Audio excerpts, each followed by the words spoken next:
Hallo liebe Hausbauhelden, in unserer heutigen Haustour zeige ich euch ein Haus am Hang mit 2 Vollgeschossen und Wohnkeller. Das Holzfertighaus von Wolfhaus steht auf einem Betonkeller und ist das Zuhause einer 4-köpfigen Familie, die minimalistisch, aber gemütlich wohnen will. Und wie das funktionieren kann, das schauen wir uns heute zusammen an.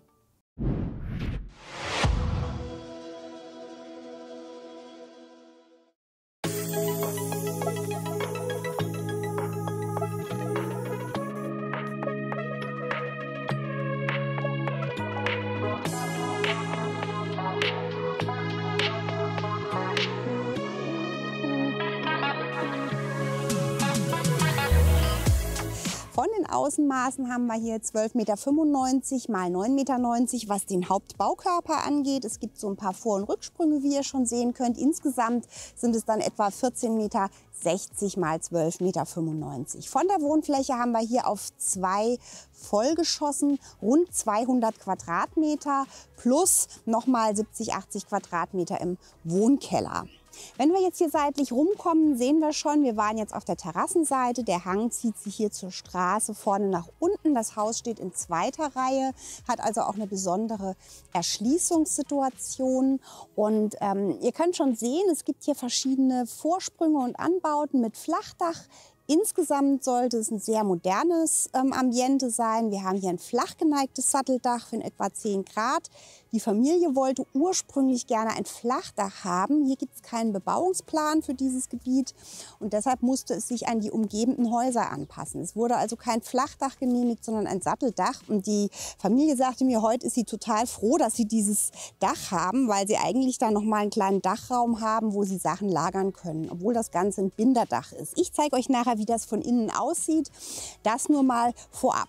Auf diesem Anbau, in dem das Wohnzimmer liegt und der so holzverkleidet ist, ist ein Flachdach. Das Besondere ist hier, es ist kein Flachdach mit Attika, also so hochgezogenen Außenwänden und innenliegender Bewässerung, sondern wir haben hier so eine umlaufende Regenrinne. Da war es der Familie dann auch wichtig, dass das so eine eckige Regenrinne ist, die etwas moderner aussieht. Die Fallrohre sind rund. Da ist es tatsächlich so, dass es auch von der Optik eigentlich so harmonischer ist. Und da hat mir der Bauherr gesagt, würde er vielleicht im Nachhinein so eine Lösung mit Attika wählen, wo dann die Holzfassade wirklich bis oben hin durchgezogen ist. Wir haben hier keine Dachüberstände, auch beim Satteldach nicht. Das Haus ist Baujahr 2019, steht also schon eine Weile. Das heißt, die Putzfassade wird jetzt nicht vor Schlagregen geschützt an der Stelle. Das funktioniert aber eigentlich sehr gut. Bei der Holzfassade ist es so, dass das so eine Lärche-Rhombus-Schalung ist mit einer Vorvergrauungslasur gestrichen. Das ist extra so gewählt, dass man das also auch nie wieder streichen muss. So ist zumindest der Versprechen des Fassadenherstellers. Und wir sehen schon da hinten an der Terrasse, die übrigens 70 Quadratmeter groß ist, gibt es so einen Abstellraum, der mit Lärche-Rhombusschalung Natur verkleidet ist, der jetzt im Lauf der Zeit dann nachvergrauen wird und eine ähnliche Farbe annehmen wird. Hoffentlich. Wir haben jetzt hier schon hinter uns die Treppe. Also das heißt, diese ganze Gartenanlage ist sehr, sehr aufwendig. Muss man bei einem Hanggrundstück wissen, hat der Bauherr auch gesagt. Also sie haben hier wahnsinnig viel Erdarbeiten gehabt. Das sind hohe Kosten, die man einfach wissen muss, wenn man sich für so ein Hanggrundstück entscheidet. Man sieht schon, der Garten wurde hier in 2 Ebenen gestaltet. Die Terrasse ist eine Ebene, dann ist der Rasen etwas höher gelegt. Wenn man das alles abgegraben hätte auf eine Ebene, wäre diese Hangabstützung, Hangabfangung da hinten sehr, sehr steil geworden. Deshalb hat man sich für dieses zweistufige System entschieden. Nachts ist da auch Beleuchtung, sodass das wirklich ganz toll aussieht, wenn das von unten angestrahlt wird. Auch da muss man von Anfang an dran denken, bei den Erdarbeiten schon Erdkabel zu verlegen, Leerrohre für Erdkabel, dass man da hinterher wirklich überall Anschlüsse hat, wo man sie braucht. Wir kommen jetzt hier schon an die Seite und sehen hier den Übergang von Keller zu Haus. Man sieht schon, es ist ein Wohnkeller. Hier sind überall Fenster drin. Die Räume da unten sind natürlich belichtet. Bei den Fenstern, das sind Kunststofffenster, hat sich die Familie für den Standard entschieden. Das ist also Anthrazit RAL 7016. Nicht Standard sind jetzt diese Granitfensterbänke Nero Assoluto. Und hier unten sieht man, im Standard wären das eben diese Blechfensterbänke gewesen. Was ihr vielleicht auch sehen könnt, es gibt hier so eine kleine Leiste drunter, die war ursprünglich nicht vorgesehen. Das ist so ein System, wo einfach sehr große Entwässerungslöcher unten drunter sind. Das hat der Familie nicht gefallen, weil man hier natürlich jetzt auch vorbeiläuft und da von unten so drunter guckt. Deshalb wurden dann da nachträglich noch diese Leisten draufgesetzt. Hinter dieser Wand oben verbirgt sich eine Holzverbundkonstruktion mit Wärmedämmverbundsystem außen drauf, also der Klassiker im Holzfertigbau. Unten ist es ein Betonfertigkeller, der auch vom Haushersteller mit aus einer Hand geliefert wurde. Das hatte für die Familie den Vorteil, dass es da wirklich keine Abstimmungsprobleme zwischen Haus und Keller gab. Und wir sind jetzt hier schon auf der Eingangsseite angekommen. Hier erstreckt sich das Haus dann über 3 Geschosse. Um die Fassade so ein bisschen zu gliedern, wurde dann da oben so ein Rücksprung vorgesehen, der auch nochmal mit dieser Holzschalung abgesetzt ist. Dann gibt es hier diesen Vorbau, der natürlich einmal den geschützten Eingangsbereich schafft, aber auch diese Doppelgarage aufnimmt. Die ist wirklich sehr, sehr groß. Wir gucken da nachher von innen kurz rein, weil es einer der Lieblingsräume des Bauherrn ist. Da ist nämlich auch noch Platz für Fahrräder und es gibt, ganz wichtiger Tipp, diese zusätzliche Tür, wo man in die Garage kommt. Also wenn man jetzt nur Fahrräder abstellen will oder mit dreckigen Gummistiefeln reinkommt, ist diese Garage, die dann innen auch angeschlossen ist ans Haus, eine Schmutzschleuse und das ist ein ganz, ganz wertvoller Raum für die Familie. Bei der Fassadengestaltung, ihr habt schon gesehen, es gibt quadratische Festverglasungen, es gibt teilweise liegende Fensterbänder, es gibt auch 2 Fenster mit Milchglas. Hat der Bauherr mir gesagt, er hat am Anfang auf die Symmetrie von außen geachtet und viel, viel wichtiger ist es eigentlich, sich zu überlegen von innen, wo gucke ich eigentlich nachher hin und wer guckt mir rein. Da gibt es 1, 2 Stellen, da weise ich euch dann drauf hin, aber jetzt schauen wir uns erstmal an, wie es innen aussieht.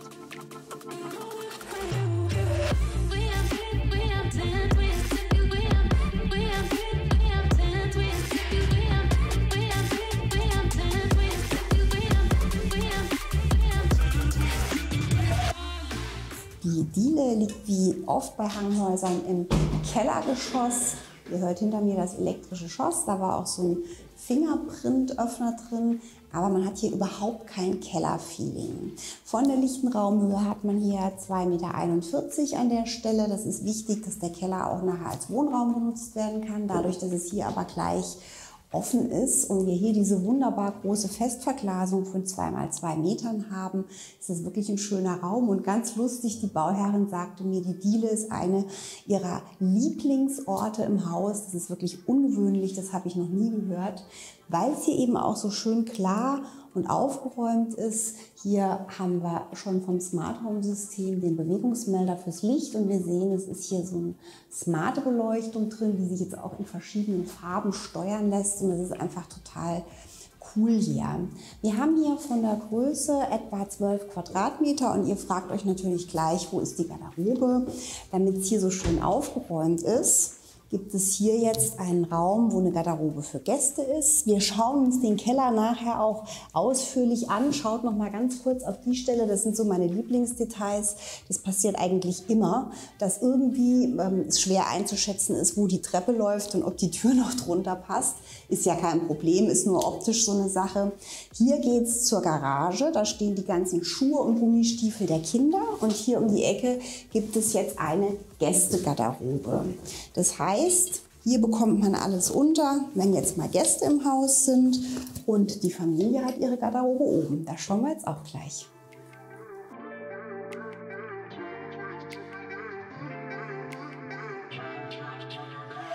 Wenn wir hochgehen, ein Wort zu Treppe und Bodenbelag. Das sieht ja so ein bisschen nach Betonoptik aus. Diese Treppe ist auch tatsächlich die günstigste Standard-Betonkellertreppe, die man sich vorstellen kann.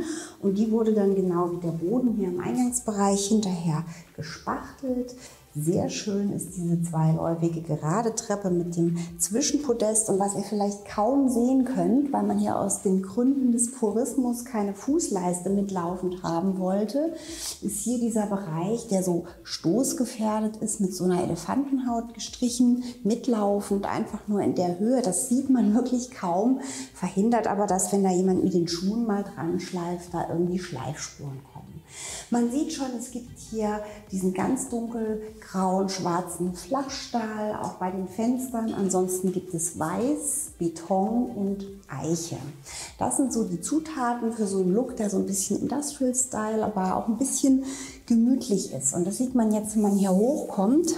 Da ist praktisch wie im ganzen Haus dieser wunderschöne Eiche-Fußboden verlegt. Es ist eine extra breite Landhausdiele, die ist 27 cm breit, ist geölt und gebürstet. Das ist rustikal oder Wildeiche, das heißt, man hat hier viele Einschlüsse drin, was das Ganze unheimlich erdet. Und schön ist dann, wenn das Material natürlich auch hier nochmal auftaucht. Wir sehen jetzt hier eine große Festverglasung mit einer Milchglasscheibe drin. Die kam dann nachträglich rein.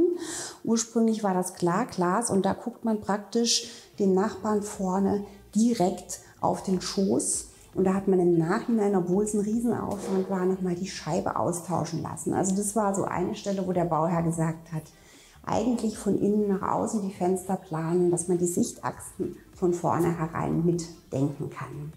Was natürlich auch sofort ins Auge fällt, sind hier diese wunderschönen Schiebetüren. An der Stelle haben wir jetzt eine Glasschiebetür mit so ganz schmalen, aufgeklebten Leisten, auch Industrial Style, die uns in den Wohnbereich führt. Was hier an der Ebene noch an Nebenräumen liegt, schauen wir uns nachher an, wenn wir in den Keller gehen. Aber jetzt gucken wir uns erstmal den Wohnbereich an.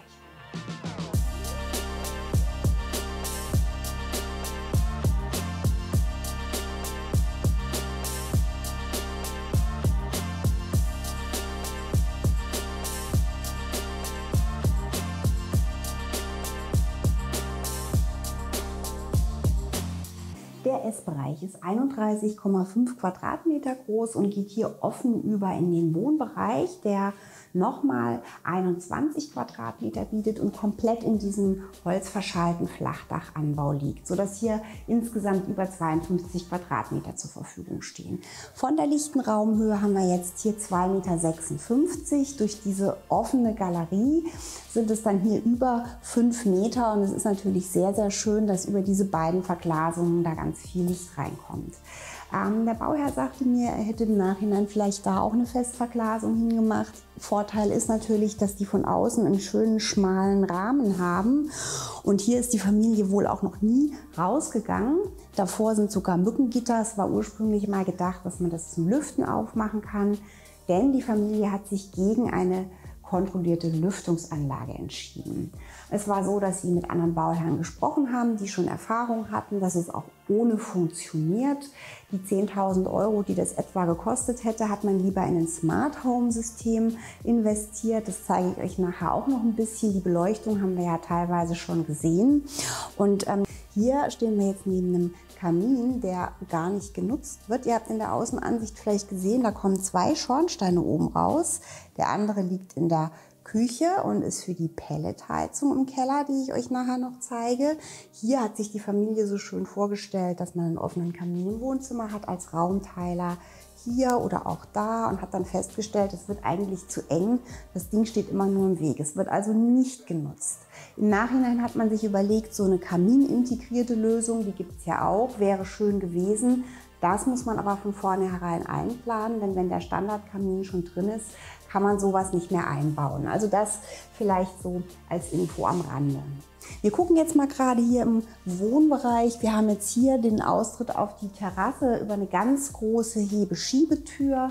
An der Seite kann man schon sehen, gibt es auch nochmal Fugen, wo so eine LED-Beleuchtung drin läuft. Da kann man alle möglichen Farben einstellen. Man kann Szenen einstellen zum Thema Smart Home, also das heißt Lichtszenen, auch die Beschattung ist eingebunden. Es gibt überall Bewegungsmelder, die das Licht automatisch anmachen. Auch die Kameraüberwachung von der Haustür ist mit drin und die Heizungsanlage, also das Raumklima, ist mit eingebunden. Hier über Eck sieht man jetzt auch 2 Festverglasungen. Das ist von der Höhe 2,22 Meter mal 1 Meter. Oben ist überall umlaufend ein Sturz von 33 cm Höhe, auch beim Sitzfenster da hinten. Das ist immer einfach auch sehr, sehr schön für so ein Gesamtbild. Hier sieht man jetzt die Hebeschiebetür. Das sind fast 3 Meter. Das ist also ein Riesenelement und es gibt noch was zum Übergang nach draußen zu sagen. Deshalb machen wir jetzt hier mal auf.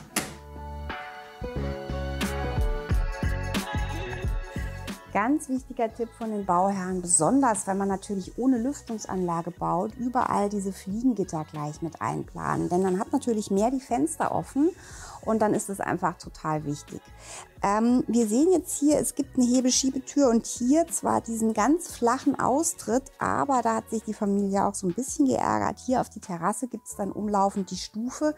Das war eben einfach nicht klar kommuniziert vorher und das ist natürlich bautechnisch die sicherere Lösung, weil das natürlich ein Schutz ist bei Schlagregen, dass da auch kein Wasser reinkommt und natürlich auch ganz wichtig hier nochmal umlaufend diese Entwässerungsrinne. Auch das ist jetzt ein besonders stabiles Modell, ist sehr, sehr teuer. Das sind nochmal 4.000, 5.000 Euro, wo man sich vielleicht ärgert, aber das lohnt sich wirklich, das gut zu machen und die Schwelle da wirklich zu schützen vor Wasser.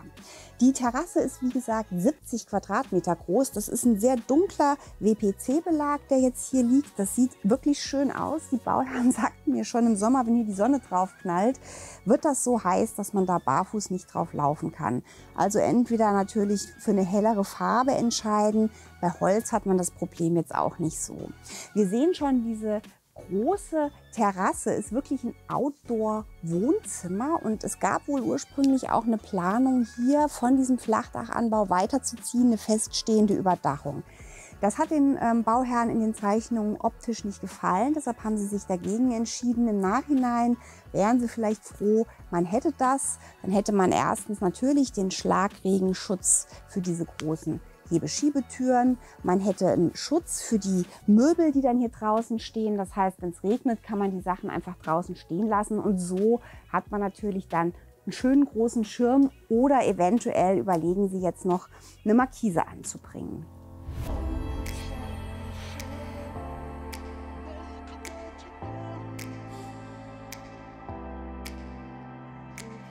Jetzt haben wir hier die Rundlaufmöglichkeit von der Terrasse in die Küche, was natürlich wunderschön ist. Die Küche hat nur in Anführungsstrichen 15 Quadratmeter und da sagte mir die Baufamilie, für so eine freistehende, umlaufbare Küchenblocklösung ist sie vielleicht einen ganz kleinen Tick zu klein. Wir haben dann hier noch 90 cm, zwischen den beiden Küchenzeilen ist 1 Meter. Dieser Block ist 85 x 220 und weil dann da eben auch schon bisschen die Stellfläche und Schnippelfläche knapp ist, hat man sich dann eben entschieden, hier über das Kochfeld schon so 2 verschiebbare Schnippelbretter drüber zu legen. Da ist dann auch der Abzug nach unten. Das heißt, das Kochfeld ist auch gut geschützt, wenn man da jetzt arbeitet und nicht kocht. Und sehr schön finde ich hier oben diese aufgehängte Holzkonstruktion mit der integrierten Beleuchtung. Wenn man den Abzug nach unten hat, braucht man da ja auch gar nichts. Hier hat man jetzt ganz kurze Wege von der Spüle zum Herd. Da hinten ist ein hochliegendes Fensterband, eine ungewöhnliche Brüstungshöhe, 1,50 finde ich aber sehr schön, weil man ja den Fokus wirklich an der Stelle nach draußen hat.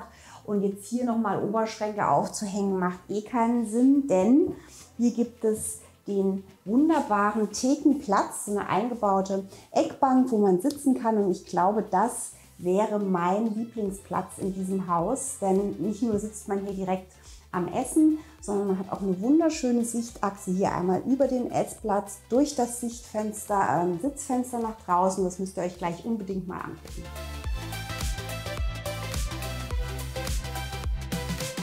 Auch ganz wichtig, die Steckdosen in der Nähe des Kochfelds. Das ist jetzt wieder hier so eine Lösung Push-to-Open. Wenn die offen sind, haben sie eine Kante, dass einem da auch nichts reinläuft, wenn mal der Nudeltopf überkocht. Und vielleicht auch noch mal einen Blick auf den Boden, apropos Wasser. Das Parkett ist hier wirklich überall durchgezogen und man sieht, das sieht nach 3,5 Jahren Familienalltag, wie ich finde, immer noch sehr, sehr gut aus. Die vielleicht nicht so üppige Größe der Küche wird übrigens sehr, sehr gut ausgeglichen durch diese wunderbare Speisekammer, die mit 6,8 Quadratmetern wirklich groß ist. Breit genug, dass man zweizeilig rechts und links Vorratsregale unterbringt. Ein Tipp hierzu, hier ist jetzt kein Fenster drin, auch keine Lüftungsanlage und eben extra keine Fußbodenheizung, damit es hier nicht warm wird. Jetzt sitzt hier aber der Heizkreisverteiler für die Fußbodenheizung. Die Kühlschränke machen natürlich Abwärme. Und da sagte mir der Bauherr, wird es eben schon warm und man kann das hier nicht ablüften.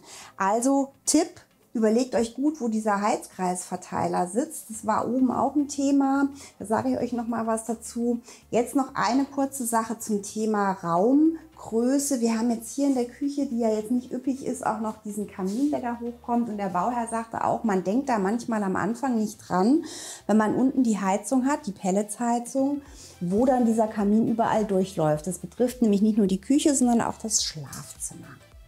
Wenn wir jetzt hier rüber gehen, sehen wir, dass das abgetrennt ist oder abtrennbar ist durch diese wunderbare Scheunentor-Optik-Schiebetür, die übrigens auch vom Küchenbauer mitgeliefert wurde. Und ebenfalls vom Küchenbauer ist dieses Sitzfenster. Das ist jetzt insofern ein bisschen was Besonderes. Ich sage euch ja immer, dieses Aufwendige mit dem Sitzfenster nach außen und dann ein Flachdach abdichten, macht nicht so viel Sinn. Das ist einfach eine Festverglasung, 1,90 x 1,70, die bündig in der Außenwand sitzt. Und dann haben wir hier eine aufgedoppelte Wand. Das hat also den Vorteil, dass man dahinter auch wunderbar diese indirekte Beleuchtung unterbringen kann. Und hier eben dieser Sitzrahmen auch aus massivem Eicheholz, 50 cm umlaufend, eben nicht in den Raum steht, sondern wirklich wie so ein massives Element da drin ist. Sitzhöhe sind hier auch etwa 50 cm und das ist wohl der Lieblingsplatz der beiden Kinder der Familie. Hier kann man nämlich gegenüber auf die Pferdekoppel und den Stall gucken. Das heißt, da kann man wunderbar sitzen und nach draußen schauen. Und bevor wir jetzt nach oben gehen, sage ich euch noch ganz kurz was zu dieser besonderen Treppe. Das ist eine gerade einläufige Treppe. Die Bauherren haben auch lange überlegt, wollen wir das im Essbereich haben oder lieber separat. Man hat sich für diese Lösung entschieden. Das Ganze ist ja sowieso sehr offen durch die Galerie, die natürlich auch die akustische Trennung zwischen den Geschossen aufhebt. Und das Ganze sieht ja jetzt auch nach Betonoptik aus. Das ist aber eine ganz einfache Holzwangentreppe, die dann unten an der Schräge nochmal verkleidet ist mit einer Platte und dann eben auch mit dieser Spachteltechnik bearbeitet, dass wir jetzt hier wieder diese puristische Betonoptik haben. Wenn das jetzt wirklich Sichtbeton wäre, ist es gar nicht so praktisch, weil der oft sehr empfindlich ist, wenn da was drauf tropft oder so. Der muss also auch irgendwie versiegelt werden, sonst hat man da immer Flecken drauf. Und hier, das ist mir tatsächlich gar nicht aufgefallen, ist nochmal so eine Folie drauf, um das Ganze etwas rutschhemmender zu machen. Denn diese Spachtelung ist relativ glatt und das merkt man, wenn man hier mit dem Fuß drüber geht. Das ist optisch nicht sichtbar, macht das Ganze aber wesentlich sicherer und angenehmer. Und jetzt schauen wir mal hoch.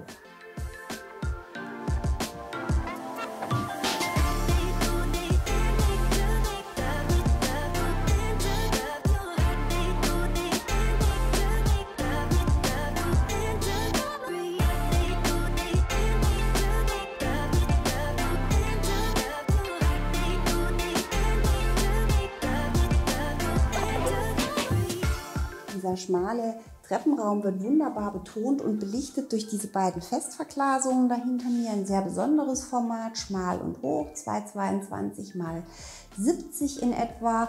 Und diese Festverglasungen hier oben, da und auch an der Stelle lässt die Familie einmal im Jahr durch den Fensterputzer reinigen und sagt, das ist eigentlich überhaupt kein Problem. Hier haben wir eine lichte Raumhöhe von 2,46 Meter. Das ist für die kleineren Räume im Obergeschoss sehr angenehm. Da natürlich die offene Galerie nach unten und von der Gliederung so, dass hier die Kinderzimmer liegen und das Kinderbad. Und hier geht es dann in den Elternbereich, der komplett für sich mit Bad en suite ist. Wir schauen jetzt einmal kurz in die Kinderzimmer, die jeweils etwa 18 Quadratmeter groß sind. Die sind praktisch gleich geschnitten, haben eine etwas andere Fensterverteilung. Man sieht hier die beiden Fenster mit der normal hohen 90-Brüstung, die hier über Eck wirklich sehr, sehr viel Tageslicht reinbringen. Und es ist natürlich einfach schön, dass es da auch keinen Streit gibt zwischen den Kindern. Das andere Kinderzimmer hat auch etwa 18 Quadratmeter. Hier haben wir jetzt, weil es eben zur Straßenseite vorgeht und da die Brüstungshöhe insgesamt 1,30 ist, eine etwas höhere Brüstung, die eben auch 1,30 ist und dafür das lange Fensterband. Der Bauherr sagte mir, man muss wirklich überlegen, was einem wichtiger ist, Stellfläche oder Fenster von zwei Seiten. Hier oben sind natürlich auch überall die Rollläden drin, weil die komplett verdunkeln können. An anderen Stellen hat der Bauherr sich für diese Lamellenjalousien entschieden, was sehr schlau ist, weil man die runterlassen kann und dann eben trotzdem rausgucken bei gleichzeitiger Verschattungswirkung. Hier haben wir jetzt das Kinderbad, das mit auch 6,8 Quadratmetern wirklich üppig bemessen ist. Und das ist ein Raum, wenn die Kinder größer werden, wird man ihn, glaube ich, sehr zu schätzen wissen. Noch wird er nicht viel genutzt, aber man sieht auch hier alles richtig gemacht. Die hohe Brüstung von 1,30, man hat also keinen Einblick von außen. Wir haben hier eine Standardfliese 30 x 60 an Wand und Boden, was immer einen sehr, sehr schönen einheitlichen Charakter gibt. Und wenn wir jetzt hier rumkommen, sehen wir, es gibt hier eine sehr schöne Dusche mit so einer Ganzglasscheibe, die ist 90 x 1,40. Das reicht von der Tiefe vom Spritzschutz schon aus. Der Bauherr sagte, ob er im Kinderbad noch mal so eine Glasscheibe machen würde, ist er sich nicht ganz sicher, weil das natürlich ein bisschen tricky ist. Hinten mit der Ablaufrinne alles sehr schön gemacht. Auch ganz witzig hier mal diese dreieckigen Fliesen statt der Wandnische. Und dadurch, dass man hier das Kinderbad hat, ist das Elternbad eine Oase der Ruhe. Und da gehen wir jetzt hin.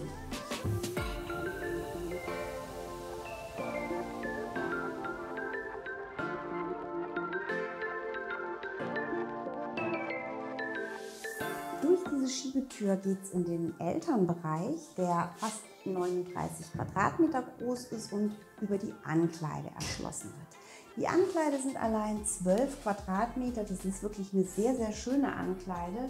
Sie hat hinten natürliches Tageslicht. Sie hat hier zweizeilig einen Schrank, der richtig tief ist. Die hätte man sicherlich auch etwas schmaler machen können, dann hätte es auch noch funktioniert. Wichtig ist, dass das Fenster richtig platziert ist. Und ihr seht schon, da ist jetzt unten auch eine Milchglasscheibe drin, die kam da auch nachträglich rein, weil die Bauherren gemerkt haben, okay, da unten ist direkt die Terrasse, da guckt der Nachbar rein, wenn man sich morgens umzieht. Also da will man einfach nicht, dass von außen jemand reinguckt. Auch das so ein Fenster, wo man hinterher gesagt hat, ja, vorher überlegen, wo geht die Sichtachse hin, macht auf jeden Fall Sinn. Ihr seht da oben in der Decke die Klappe, wo es zum Dachboden geht. Ich habe euch gesagt, es ist ein Binderdach, das aus so Bindern besteht. Trotzdem kann man da ein bisschen was unterbringen. Der Boden in der Mitte war schon ausgebaut, dass er begehbar ist von der Firma. Die Bauherren bauen jetzt noch die Seitenteile aus, damit man da eben ganz gut was lagern und ablegen kann. Man muss natürlich wissen, die Dämmebene liegt hier in der Decke. Das heißt, da oben hat man große Temperaturschwankungen und kann nur Sachen lagern, die nicht empfindlich sind. Hier geht es jetzt ins Schlafzimmer, das mit 13 Quadratmetern wirklich kuschelig, gemütlich ist. Hier kommt jetzt dieser zweite Kamin aus der Küche unten hoch von der Pelletheizung, was den Raum natürlich noch mal ein bisschen kleiner macht. Im Prinzip finde ich es aber gar nicht schlimm. Auch die Bauherren sagen, sie fühlen sich hier total wohl. Es steht halt nur das Bett hier drin. Und das ist der Lieblingsplatz des Bauherren, weil man hier so wunderschön im Liegen durch dieses große Fenster ins Grüne gucken kann. Was er im Nachhinein anders machen würde, wir haben ja hier diese Festverglasung und die Idee ist natürlich schön. Niedrige Brüstung, 50 cm, 1,60 x 2 Meter, dass man da eben auch so schön rausgucken kann. Aber auch da guckt man eben direkt auf die Terrasse der Nachbarn und deshalb ist hier eigentlich fast immer die Jalousie unten. Eine Sache, die man hier noch hat, also es gibt ja keine Lüftungsanlage, deshalb wird es hier im Sommer auch wirklich teilweise recht warm oben drin. Das heißt, man schläft immer mit offenem Fenster und der Bauherr sagte, er findet das sehr schön, aber es ist natürlich dann so, diese Flügel gehen relativ weit in den Raum. Wenn das dann hier so schmal ist, muss man dann eben einfach aufpassen. Wenn jetzt die Wand hier ein bisschen weiter versetzt wäre, wie gesagt, würde die Ankleide auch noch funktionieren. Dann hätte man hier ein bisschen mehr Durchgangsplatz. Aber wie gesagt, das Liegen mit dem Blick ins Grüne, dann vielleicht hier die Brüstung ein bisschen runtersetzen, ist auf jeden Fall eine ganz, ganz tolle Sache. Jetzt schauen wir gegenüber noch ins Elternbad, das hier en suite liegt und mit 13,8 der größte Raum ist, hier oben im Elternbereich und wiederum ein Lieblingsraum der Bauherren. Denn hier ist jetzt wirklich eine Ruheoase, eine Rückzugsoase. Hier sind nur die Erwachsenen drin. Diese Badewanne ist wohl ein Lieblingsort. Und wir sehen schon, es ist hier auch ganz schlicht gehalten. Wir haben eine Fliese in Betonoptik in Feinsteinzeug 80 x 80.